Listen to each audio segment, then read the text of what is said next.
Salut mes petits pragmas. On va parler d'un sujet qui va ravir Emmanuel Macron, puisqu'il nous a fait son nouveau truc, la France Travail, etc., etc., et qu'il suffit, on s'en rappelle, de traverser la route pour trouver du travail. Eh bien moi je vais vous dire, il suffirait de traverser le chemin de terre et aller dans un champ pour trouver du travail.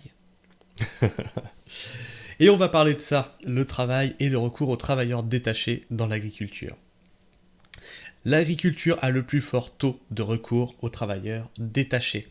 En 2022, 4616 travailleurs étrangers ont été détachés en France pour travailler dans le secteur agricole, d'après les chiffres de la DAR, publiés ce mercredi 3 janvier 2024.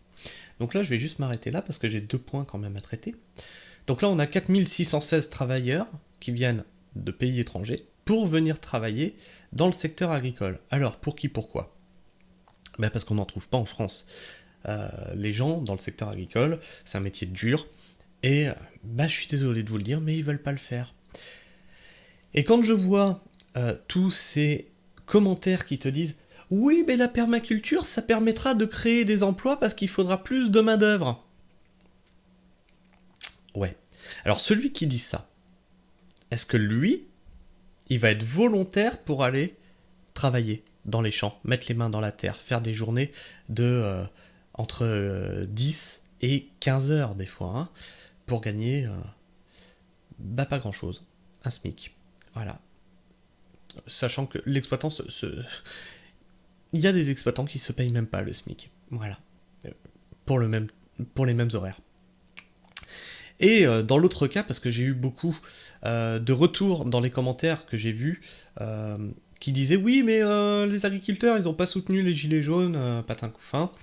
Alors, déjà, vous avez la mémoire courte, parce que les agriculteurs vous ont accueillis dans les champs, vous ont fourni des palettes et des bâches pour vos cabanes. Alors pourquoi ils vous ont accueillis dans les champs ? Pour plus que vous soyez sur la voie publique. Et ils ont pris des risques, parce qu'on leur a fait pression, parce qu'il y avait la loi anti-cabanisation. Donc dire qu'ils n'ont pas soutenu les gilets jaunes, c'est faux. Ils vous ont apporté de la bouffe pour vos barbecues, etc., etc. Bref, je pense que les gens ont la mémoire courte, et moi je voulais rappeler non pas les gilets jaunes, mais la période Covid. Vous vous rappelez cette période où tout le monde était confiné ? Et vous vous rappelez que les agriculteurs, eux, ils continuaient à travailler. Et ils ne pouvaient pas avoir les travailleurs détachés.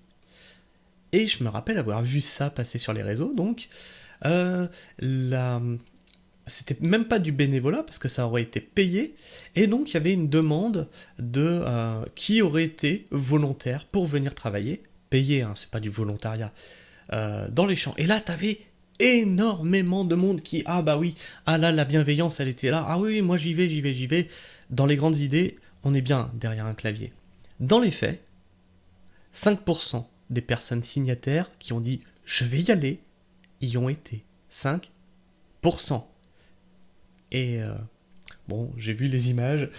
C'était pas les 5%... déjà, c'était 5% qui étaient déjà les plus motivés par rapport aux 95% qui étaient restés chez eux. Eh bien, disons que même dans le champ, ces 5%-là, c'était pas non plus très actifs. On voyait que ils étaient venus parce que pour faire acte de présence, quoi. Donc, donc quand vous dites ouais, c'est cool, ça va créer de la main-d'œuvre, ouais, d'accord. Juste posez-vous la question si toi tu veux le faire. C'est facile d'écrire derrière un clavier. C'est dans le secteur agricole que le taux de recours à l'emploi détaché est le plus élevé. Observe la direction de l'animation, de la recherche des études et des statistiques dans son rapport sur les travailleurs détachés en France, en 2022, publié ce 3 janvier 2024. C'est une news très fraîche. Répondre à un pic d'activité temporaire. Face au manque de main-d'œuvre locale, l'agriculture se tourne vers les salariés détachés par des entreprises étrangères, qui permettent de répondre à un pic d'activité temporaire. En 2022, 4616 travailleurs étrangers ont été détachés en agriculture. Ce chiffre est quasiment stable par rapport à 2021, 4562, mais est bien inférieur à son niveau d'avant la pandémie, avec une chute de 31% par rapport à 2019. Vous voyez, en plus, ils en parlent là, de la pandémie, et donc en 2020, ça a été une catastrophe. Les secteurs de la construction et de l'industrie accueillent le plus de travailleurs détachés en nombre, avec respectivement 24 970 et 17 046 sur 59 300 travailleurs détachés présents en moyenne sur le territoire national au cours de l'année 2022. Alors, donc là on a un graphique, alors qu'est-ce qu'on est censé voir sur ce graphique? Donc là on a en violet les services, en jaune c'est pas renseigné, en orange on a l'industrie, en bleu la construction et en vert l'agriculture. Donc vous voyez qu'en plus l'agriculture, c'est pas celui qui est le plus demandeur en main-d'œuvre. Hein. C'est pas celui qui est le plus demandeur. Hein. On voit que au niveau de la construction et de l'industrie, c'est ce qui se partage la plus grosse part du gâteau. Et on note quand même une vraie baisse par rapport à 2018 jusqu'à 2022. Il y a une réelle baisse. Hein. On voit que c'est 2020, là, paf, on voit que ça a bien cogné quand même. Hein. À partir de la pandémie, c'est là que c'est descendu. Si l'agriculture représente 8% de l'emploi des travailleurs détachés en 2022, une part quasi stable par rapport à 2021, c'est bien ce secteur qui a le plus fort taux de recours aux salariés détachés par une entreprise étrangère, avec 1,5% des emplois occupés par des saisonniers détachés. Plus de la moitié des travailleurs étrangers dans le sud. Les disparités territoriales sont très marquées, souligne la DARES, donc celle qui fait le sondage là. Dans la région Provence-Alpes-Côte d'Azur, 8% des emplois agricoles sont occupés par des travailleurs étrangers. Ce chiffre grimpe à près de 20% des emplois pour les Bouches-du-Rhône. Avec une production orientée vers les fruits et légumes frais, la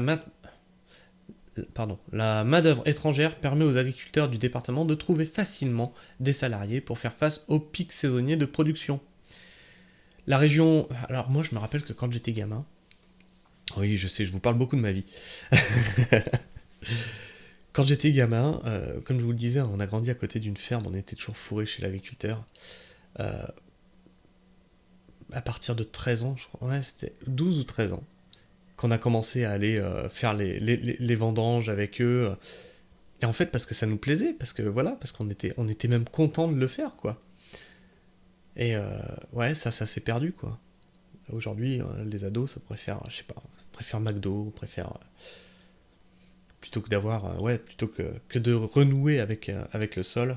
Et du coup, ça peut être un emploi d'été par exemple. Mais bon, faut en vouloir aussi.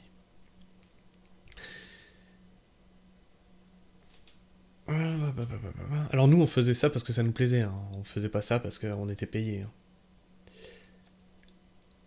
Avec une production orientée vers... Oui, donc ça je l'ai lu. La région Occitanie arrive deuxième avec 2% des employés agricoles qui sont des travailleurs détachés. À L2, les régions du Sud concentrent près de 6 emplois de travailleurs détachés sur 10. Donc 60%. Sur 10 en agriculture. Alors même qu'elles ne sont pas majoritaires dans l'emploi agricole général non détaché. Oui, mais pourquoi ? Pourquoi ? Parce que, si on regarde bien, d'ici, donc c'est ceux qui en emploient le moins, mais en proportion, c'est 60% des travailleurs, parce que c'est le métier le plus dur, c'est l'agriculture. La construction, l'industrie, les services, c'est moins dur.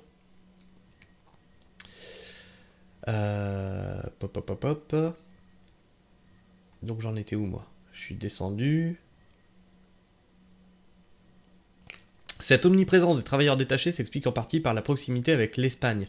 Les entreprises d'intérim espagnoles alimentent l'approvisionnement de main-d'œuvre étrangère temporaire, en faisant appel à des salariés en particulier issus des pays d'Afrique ou d'Amérique latine.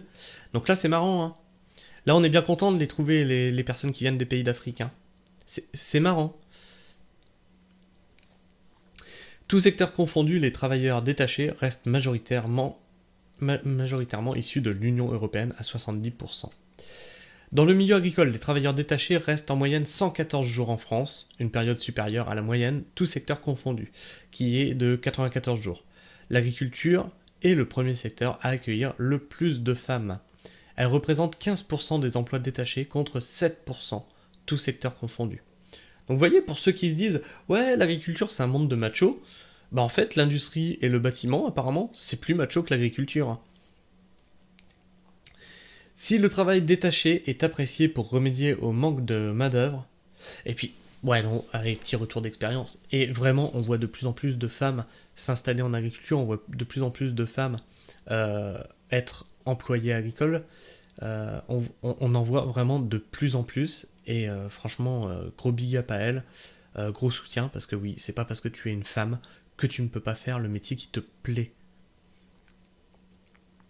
Si le travail détaché est apprécié pour remédier au manque de main-d'œuvre, certaines entreprises étrangères, notamment espagnoles, ont été jugées pour non-respect du droit du travail. Ah bah ça. Je sais pas pourquoi, je l'attendais. Je me disais, c'est bizarre, c'est pas abordé dans l'article. Je l'attendais. En France, même si les salariés sont étrangers, c'est la législation française qui s'applique. Et j'espère qu'il y a un contrôle là-dessus, hein, parce que il faut quand même qu'on soit exemplaire. On fait venir des gens de l'étranger, il faut quand même qu'on soit exemplaire. Ce n'est pas de l'esclavage. On applique les lois. Alors, peut-être que c'est mon côté ancien syndiqué qui ressort, mais le code du travail doit s'appliquer, c'est tout. Enfin bref, je ne sais pas ce que vous pensez de tout ça. J'espère que cet article vous aura plu, hein, même s'il sort un petit peu de la ligne, mais bon, il est quand même rattaché à l'agriculture. Dites-moi ce que vous en pensez dans les commentaires, n'hésitez pas à partager votre avis et vos opinions, à discuter entre vous, c'est toujours un plaisir de lire vos échanges, tant que ça reste dans le respect mutuel, sinon bah après je suis obligé d'envoyer mes modos, puis ils sont obligés de tout cramer au napalm. Non, je déconne. Je déconne, en vérité il y a très peu de modération. Si vous aimez ce que je fais, laissez-moi un like. Si vous aimez pas ce que je fais, bah, mettez-moi un dislike. À défaut de commentaires, moi ça me permet dans mon studio de voir les vidéos qui vous plaisent le mieux, celles qui vont dans le sens de ce que vous attendez de la chaîne. Si vous êtes encore là en fin de vidéo, n'hésitez pas non plus à vous abonner, à activer la petite cloche si ce n'est déjà fait. Et je pense que pour 85% d'entre vous, c'est pas encore fait. Et oui, parce qu'on a vu dans les stats que 85% de nos visionneurs, de nos viewers en anglais, n'ont pas activé l'abonnement. Et ça, c'est dommage, parce que vous venez regarder la chaîne. Donc pourquoi vous vous abonnez pas? Allez, moi je vous fais la bise, prenez soin du sol et restez pragmatiques. Ciao.